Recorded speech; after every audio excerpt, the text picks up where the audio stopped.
তাহলে আমরা তো জেনে গেলাম যে ইলেকট্রিক ডাইপোলকে কোনো ইউনিফর্ম ইলেকট্রিক ফিল্ডে প্লেস করলে তার উপর কত টর্ক অ্যাপ্লাইড হয়। যারা আইএসসি যারা সিবিএসসি দুজনের জন্য খুব ইম্পর্টেন্ট, মানে বুঝতেই পারছো। কিন্তু এখান থেকে আমরা আরো কিছু ডিসকাশনস করব। ডিসকাশনস করবার জায়গাগুলো সত্যি কথা বলতে কি ডিসকাশনস করতে গেলে আমার একটু স্পেস লাগবে, কিন্তু আমি এটা বুঝতে চাইছি না।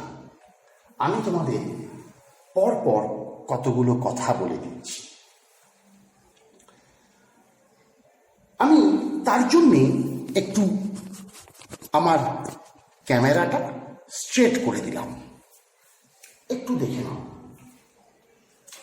প্রথম কথা, নোট বলে এইখানে আমি লিখে দিচ্ছি, একটু ছোট করে লিখবো, না হলে আমি স্পেসে ধরাতে পারবো না।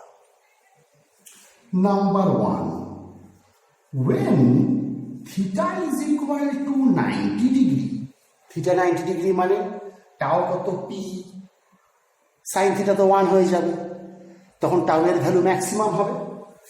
দেন টাও ইজ ইকুয়াল টু টাও max is equal to P, হয়ে গেল 1 নম্বর নোট। সেকেন্ড কথা খুব ইম্পর্ট্যান্ট। আচ্ছা, টাও 0 হয় কখন? দুটো কন্ডিশনে, যদি থিটা 0 হয়ে যায় অথবা যদি থিটা 180 ডিগ্রি হয়। ব্যাপারটা কি হলো? থিটা 0 হয়ে যায়, থিটা 180 ডিগ্রি হয়ে যায়, ব্যাপারটা কিরকম একটু বলি। ডাইপোল তো এরকম, থিটা 0 হওয়া মানে ডাইপোলটা এরকম হয়ে গেল। মানে যদি dipole moment vector applied electric ফিল্ডের সাথে অ্যালাইন্ড হয়ে যায়, যদি থিটা 0 হয়ে যায়, তাহলে ডাইপোলের উপর টর্ক 0। একটা কথা বলবো, ডাইপোলটার উপর কিন্তু অলরেডি নেট ফোর্স 0। কেন নেট ফোর্স 0 কেন? খুব স্বাভাবিক কথা, এদিকে কিউই এদিকে কিউই, ইকুয়াল অপোজিট দুটো ফোর্স অ্যাপ্লাইড হচ্ছে, তার মানে নেট ফোর্স 0, মানে ডাইপোলটা কিন্তু অলরেডি ট্রান্সলেশনাল ইকুইলিব্রিয়ামে আছে। যদি টাও 0 হয়ে যায়, তাহলে ডাইপোলটা এর সাথে রোটেশনাল ইকুইলিব্রিয়ামেও থাকবে। বোঝা গেল? আরো একটু কথা বলতাম, ডাইপোলটা কিন্তু সবসময় ট্রান্সলেশনাল ইকুইলিব্রিয়ামে আছে, কারণ নেট ফোর্স তো 0, কিউই কিউই ক্যান্সেল করে দিচ্ছে একে অপরকে। কিন্তু নেট টর্ক 0 না হলে ডাইপোল রোটেশনাল ইকুইলিব্রিয়ামে থাকবে না। তুমি দেখতে পাচ্ছ এই টর্কটা কিভাবে অ্যাপ্লাইড হচ্ছে। সবসময় ও চাইছে ডাইপোলটাকে ইলেকট্রিক ফিল্ডের সাথে অ্যালাইন করতে। তুমি ডাইপোলটাকে আবার ঘুরিয়ে দাও, ও আবার এখানে চলে আসবে। মানে যখন থিটা 0 হয়, তখন ডাইপোলের উপর টোটাল ফোর্স টোটাল টর্ক দুটোই 0 হয়। এই অবস্থায় তুমি যদি ডাইপোলটাকে এই ইকুইলিব্রিয়াম পজিশন থেকে একটু সরিয়ে দাও, ডাইপোল আবার চলে আসবে ইকুইলিব্রিয়াম পজিশনে। মানে এটা হলো ডাইপোলের স্টেবল ইকুইলিব্রিয়াম পজিশন। ঠিক তাই তো, স্টেবল ইকুইলিব্রিয়ামের ডেফিনেশন তো তাই। স্টেবল ইকুইলিব্রিয়াম মানে কোনো বডিকে ইকুইলিব্রিয়াম পজিশন থেকে ডেভিয়েট করলে ও যদি আবার ইকুইলিব্রিয়াম পজিশনে ফিরে আসে, তখন ওই ইকুইলিব্রিয়ামটাকে বলে স্টেবল ইকুইলিব্রিয়াম। তার মানে বোঝা গেল একটা কথা, যে number 2, when theta is equal to 0 degree, then tau is equal to 0 and the dipole is said to be in stable equilibrium position. Stable equilibrium position, এই অবস্থায় ডাইপোলটাকে আমরা বলি স্টেবল ইকুইলিব্রিয়াম পজিশনে আছে। আর যদি এরকম হয়, যদি আমি এই তো ডাইপোল ডাইপোলটাকে যদি পুরো এরকম ঘুরিয়ে দিই, মানে ডাইপোলটা এরকম ছিল তো, এই অ্যাঙ্গেলটা থিটা, এরকম হয়ে গেল মানে থিটা 0। যদি ডাইপোলটাকে পুরো 180 ডিগ্রি ঘুরিয়ে দিই, মানে থিটা যদি 180 ডিগ্রি হয়ে যায়, থিটার জায়গায় তুমি 180 ডিগ্রি বসাও, তুমি দেখবে তাও 0 হয়ে যাবে, তাও টর্ক 0 হয়ে যাবে। এই অবস্থায়ও ডাইপোলটা ইকুইলিব্রিয়ামেই আসবে, কিন্তু এই ইকুইলিব্রিয়ামকে বলে আনস্টেবল ইকুইলিব্রিয়াম। কেন? যখন ডাইপোলটা এরকম ছিল তখন স্টেবল ইকুইলিব্রিয়াম, যখন 180 ডিগ্রি ঘুরে গেল তখন ডাইপোলের উপর টর্ক 0 হয়ে গেল, কারণ সাইন 180 ডিগ্রি মানে 0। কিন্তু এই অবস্থায় আমরা ডাইপোলকে বলি আনস্টেবল ইকুইলিব্রিয়ামে আছে। কেন? যদি এই পজিশন থেকে ডাইপোলটাকে একটু ডেভিয়েট করি, ডাইপোলটা আরো ডেভিয়েটেড হয়ে ঘুরে চলে আসবে, ডাইপোলটা কিন্তু ওই ইকুইলিব্রিয়ামে আর ফিরে আসবে না। এর জন্য একে আনস্টেবল ইকুইলিব্রিয়াম বলা হয়। তাহলে নাম্বার 3-তে কি লিখব? when theta is equal to 180 degree, then also tau is equal to 0 and the dipole is said to be in কোন ইকুইলিব্রিয়ামে? Unstable equilibrium. ঠিক। এবার আরো একটা কথা বলব। আমি তো এক্ষুনি বললাম যে ডাইপোলটা উপরে সবসময় নেট ফোর্স 0, নেট টর্ক 0 দুটো পজিশনে হয়, যখন theta is equal to 0 degree আর theta is equal to 180 degree. আচ্ছা, যদি ডাইপোলটাকে আমি ইউনিফর্ম ইলেকট্রিক ফিল্ডে না রাখতাম তবে কি হতো? তাহলে ডাইপোলটা কোনো ট্রান্সলেশনাল ইকুইলিব্রিয়ামেই থাকতো না। কেন? তখন নেট ফোর্স, নেট টর্ক কিছুই 0 হতো না। কেন? ধরে নাও এই ডাইপোলটাকে আমি একটা নন ইউনিফর্ম ইলেকট্রিক ফিল্ডে রেখেছি, এই অবস্থায় কি হয় চিন্তা করো। এই অবস্থায় এখানে যত ইলেকট্রিক ফিল্ড, এখানে নিশ্চয়ই তত ইলেকট্রিক ফিল্ড হবে না, নন ইউনিফর্ম ইলেকট্রিক ফিল্ড। তার মানে যদি এখানে ধরে নিচ্ছি ইলেকট্রিক ফিল্ড E1 আর এখানে যদি ইলেকট্রিক ফিল্ড E2 হয়, তাহলে এখানে ফোর্স হচ্ছে QE1 আর এখানে ফোর্স হচ্ছে QE2। দুটো ফোর্স তো সেম না, তার মানে ডাইপোলের উপর দুটো ফোর্স কিন্তু ইকুয়াল বাট অপোজিট না। তাহলে এবার কিন্তু ডাইপোলটা চলা শুরু করবে, হাঁটা শুরু করবে, ট্রান্সলেশনাল ইকুইলিব্রিয়ামে তখন ডাইপোলটা আর থাকবে না। এই কোয়েশ্চেন আইএসসিতে, সিবিএসসিতে দুবারই এসছে। যদি ডাইপোল, যে স্টেবল ইকুইলিব্রিয়াম কি, আনস্টেবল ইকুইলিব্রিয়াম কি, ডাইপোলের উপর টর্ক ম্যাক্সিমাম হয় কখন, আর যদি ডাইপোলকে কখনো আমি নন ইউনিফর্ম ইলেকট্রিক ফিল্ডে রাখি তাহলে কি হবে? তোমরা একটু লিখে নেবে, আমার একটু এখানে লেখার জায়গা নেই, তুমি লিখবে when a dipole is placed in a non-uniform electric field, then the net force acting upon the dipole doesn't become 0 and the dipole cannot be found in translational equilibrium as well as rotational equilibrium. ডাইপোলটাকে কোনো রকম ইকুইলিব্রিয়ামই পাওয়া যায় না। এবার আরো একটা ইম্পর্টেন্ট টপিক, এটাও সিবিএসসি আইএসসির জন্য খুব ইম্পর্টেন্ট। আমি একটু সরে যাচ্ছি, পারলে স্ক্রিনশট নিয়ে নাও। এবার আমি আরো একটা ইম্পর্টেন্ট টপিক ডিসকাস করব রিগার্ডিং ডাইপোল। এই টপিকটাই ডাইপোলের উপর শেষ টপিক। এই টপিকটা কিন্তু খুব ইম্পর্টেন্ট টপিক। চলো আমরা টপিকটা একটু দেখে নিই। আমরা একটা কাজ করব,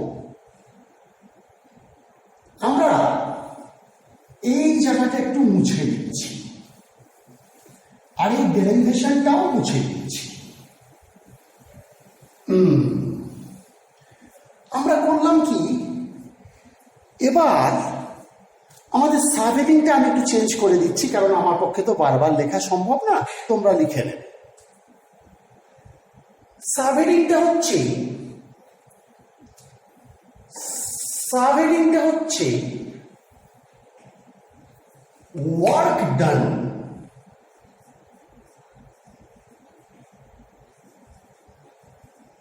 in rotating an electric dipole placed in an uniform electric field। মানে একটা ইলেকট্রিক ডাইপোলকে, যেটা নাকি ইউনিফর্ম ইলেকট্রিক ফিল্ডে প্লেস করা আছে, সেটাকে যদি আমি ইলেকট্রিক ফিল্ডের এগেইনস্টে ঘুরিয়ে দিই, মানে ডাইপোলটা তো এরকম আছে, আমি যদি ডাইপোলটার উপর তো টর্ক অ্যাপ্লাইড হচ্ছে, টর্ক চাইছে ডাইপোলটাকে সোজা করে দিতে, আমি সেই টর্কের এগেইনস্টে ডাইপোলটাকে ঘুরিয়ে দিচ্ছি। তার জন্যে কত ওয়ার্ক ডান করতে হবে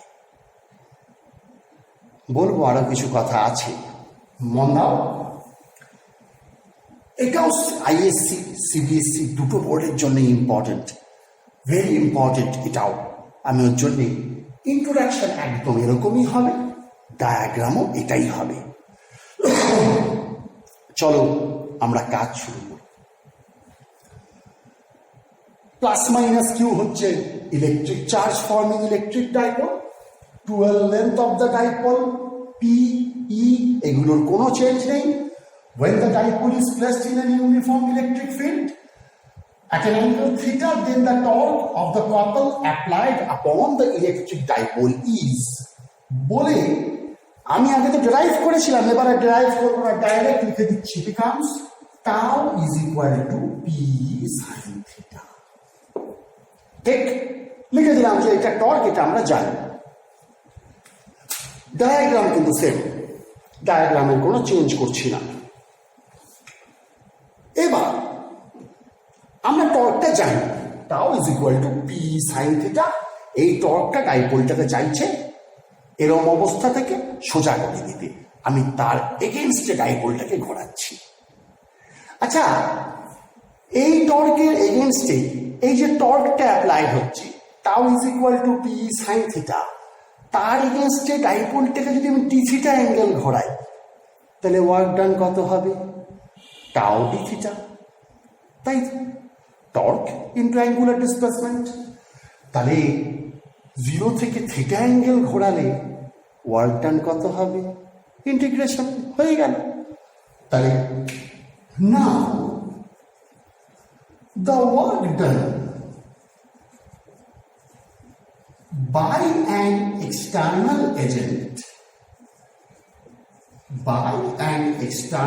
agent to rotate, একটু আলাদা করে দিলাম, the dipole against the torque, টর্কের এগেইনস্টে রোটেট করছি, by a small angle d theta is কত হয়? Tau d theta. তাই তো টাও টর্কের এগেইনস্টে ডি থিটা অ্যাঙ্গেল, ছোট্ট একটা অ্যাঙ্গেল রোটেট করার জন্য কত ওয়ার্ক ডান হচ্ছে? টর্ক ইন্টু অ্যাঙ্গুলার ডিসপ্লেসমেন্ট টাও ডি থিটা। তাহলে ডাইপোলটাকে থিটা ইজ ইকুয়াল টু 0 থেকে theta is equal to theta পজিশনে নিয়ে আসতে গেলে টোটাল কত ওয়ার্ক ডান করতে হবে? ইন্টিগ্রেশন করব। Therefore, the total work done in rotating the dipole from theta is equal to 0 to theta is equal to theta is, আমি একটু ক্যামেরা সোজা করে দিচ্ছি, in rotating the dipole, therefore the total work done in rotating the dipole from theta is equal to 0 to theta is equal to theta is, total work done কত হবে? U is equal to একটু বলি, আচ্ছা, তুমি যে work ডানটা করছো,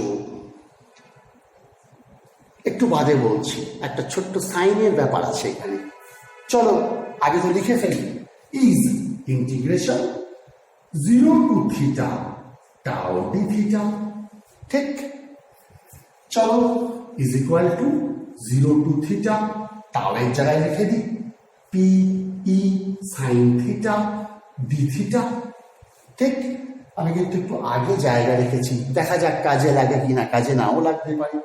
যদি না লাগে তাহলে আর ডিস্টার্ব করবো না। Is equal to P E কে বাইরে বের করলাম constant, 0 to theta sine theta d theta, ঠিক? Is equal to P E sine theta মানে কি? সাইন থিটা ইন্টিগ্রেশন করলে কি হয়? Minus cos theta, minus cos theta 0 to theta, ঠিক? আচ্ছা, এবার পরের লাইনে আসি। This indicates U is equal to, বলছি PE minus cos theta minus minus cos 0, ঠিক বললাম? একবার থিটার জায়গায় 0, একবার থিটার জায়গায় থিটা, একবার থিটার জায়গায় 0, একবার থিটার জায়গায় থিটা, একবার থিটার জায়গায় 0 বসালাম, মাঝে মাইনাস সাইন দিলাম। ডেফিনিট ইন্টিগ্রালের তো এটাই রুল। ইজ ইকুয়াল টু পিই, ঠিক? এখানে মাইনাস কস থিটা, আর এখানে কত হবে? +1, মানে P E 1 minus cos theta. তাহলে ইউ কত আসলো দেখেন? ইউ আসলো পিই 1 মাইনাস কস থিটা। এই হলো work done in rotating a dipole. কিন্তু আমার কথা এখনো শেষ হয়নি। এবার যেটা বলবো সেটা কিন্তু একটু ইম্পর্টেন্ট কথা। মনে আছে ক্লাস 12-এর ইন্ট্রোডাক্টরি ক্লাসে আমি একটা কথা বলেছিলাম, এটা 11-এও তোমরা পড়েছ। যদি ফোর্সের এগেইনস্টে ওয়ার্ক ডান হয়, আর সেই ফোর্স যদি কনজারভেটিভ ফোর্স হয়, তবে সেই ওয়ার্ক ডানটা পোটেনশিয়াল এনার্জির ফর্মে বডিতে জমা হয়। মনে পড়ছে? তুমি এক বালতি জল নিয়ে বাড়ির ছাদে গেলে, তুমি গ্র্যাভিটেশনাল ফোর্সের এগেইনস্টে ওয়ার্ক ডান করলে, সেই ওয়ার্ক ডানটা ওই এক বালতি জলের মধ্যে গ্র্যাভিটেশনাল পোটেনশিয়াল এনার্জির ফর্মে স্টোর হলো। আমার হাতটা এরকম আছে, আমি এরকম করলাম, কষ্ট হচ্ছে, ইলাস্টিক ফোর্সের এগেইনস্টে ওয়ার্ক ডান করলাম। ইলাস্টিক ফোর্স হচ্ছে কনজারভেটিভ ফোর্স, সেটা আমার হাতের মধ্যে ইলাস্টিক পোটেনশিয়াল এনার্জির ফর্মে স্টোরড হলো। ভাই, তুমি তো এখানে ইলেকট্রিক ফিল্ডের এগেইনস্টে ওয়ার্ক ডান করেছো, ইলেকট্রোস্ট্যাটিক ফোর্সের এগেইনস্টে ওয়ার্ক ডান করেছো। ইলেকট্রোস্ট্যাটিক ফোর্স তো কনজারভেটিভ ফোর্স।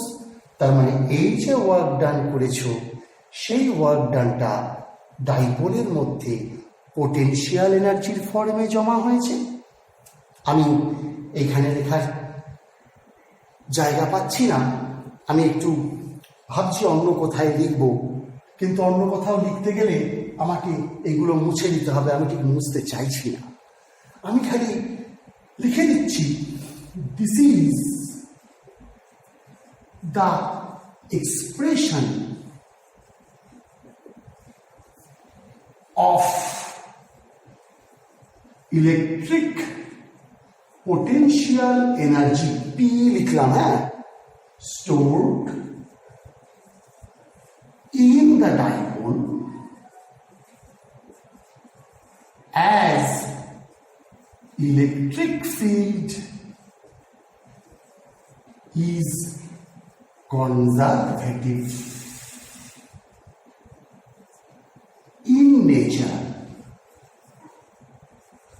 কারণ ইলেকট্রিক ফিল্ড হলো কনজারভেটিভ ফোর্স ফিল্ড। এই ফোর্সের এগেইনস্টে যখনই তুমি ওয়ার্ক ডান করছো, সেটা ডাইপোলের মধ্যে পোটেনশিয়াল, ইলেকট্রিক পোটেনশিয়াল এনার্জির ফর্মে জমা হচ্ছে। তাই বললাম it is the expression for electric potential energy stored in the dipole. আরো একটু কথা আছে, আচ্ছা একটু বলবো তোমাদেরকে, যদি ধরে নিতাম যে আমরা যখন পোটেনশিয়াল এনার্জি মাপি, মনে আছে ক্লাস 10-এ পড়েছো, 9-এ পড়েছো, এটা আর্থ সারফেস। তুমি এইখান থেকে যখন এই সাইডে উঠছো, গ্র্যাভিটেশনাল পোটেনশিয়াল এনার্জি কত পাচ্ছ? mgh। সত্যি কি এই হাইটে গ্র্যাভিটেশনাল পোটেনশিয়াল এনার্জি mgh হয়? না।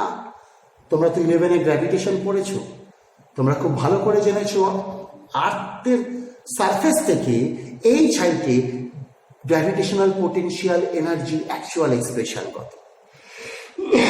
তাহলে আমি mgh ধরি কেন?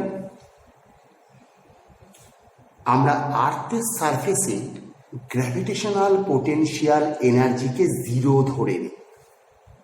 আদৌ জিরো না, কিন্তু আমরা আমাদের সুবিধার জন্য ধরে নিই। জাস্ট এটাকে জিরো ধরে নিয়ে এইখান থেকে এইখানে পোটেনশিয়াল এনার্জিটা কত বেশি সেটা আমরা মেজার করি। ঠিক একই রকম ভাবে যখন ডাইপোলটা এই জায়গায় আসে, ওর পোটেনশিয়াল এনার্জি জিরো না, কিন্তু আমরা যদি এই পজিশনে ডাইপোলের পোটেনশিয়াল এনার্জিকে জিরো ধরে নিতাম, মানে theta is equal to zero থেকে theta is equal to theta, তো তুমি যখন জিরোর ভ্যালু বসিয়েছিলে তখন তো মাইনাস কস 0 ডিগ্রি পেয়েছিলে, ঠিক তো? আচ্ছা যদি এরকম হতো যে ডাইপোলটাকে যদি আমি এভাবে রাখতাম, আমি তো ইনিশিয়ালি ডাইপোলটাকে এরকম রেখেছিলাম, রেখে আস্তে আস্তে আস্তে আস্তে থিটা অ্যাঙ্গেলে নিয়ে গেছি, কত ওয়ার্ক ডান হয়েছে মেজার করেছি। মানে থিটা ইজ ইকুয়াল টু 0 থেকে theta is equal to theta অবধি আমি মেজার করেছি। যদি আমি theta is equal two 90 degree থেকে থিটা ইজ ইকুয়াল টু থিটায় ডাইপোলটাকে নিয়ে যেতাম, তাহলে কি হতো? আমার কথা বোঝা গেল না? বলবো, খুব ইম্পর্টেন্ট কোয়েশ্চেন, বলবো, ওটা নিয়েই বলবো, কিন্তু এই ক্লাসে না, পরের ক্লাসে। কারণ সেটা নিয়ে বলার সঙ্গে সঙ্গে আমি আরো একটা টপিক অ্যাড করব, ইকুইপোটেনশিয়াল সারফেসে আমরা চলে আসব, আর potential due to a sphere, আর পোটেনশিয়াল এনার্জি। ব্যাস, ওই হলেই আমাদের ইলেকট্রোস্ট্যাটিক্সের 90% শেষ হয়ে যাবে। মনে হচ্ছে আসছে ক্লাসেই শেষ হবে।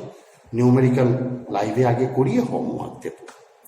আজকে এই অবধি থাক, আর পারছি না। এত অবধি প্রত্যেকে স্ক্রিনশট নিয়ে নাও, একটা কোয়েশ্চেনের অ্যান্সার হয়ে গেল।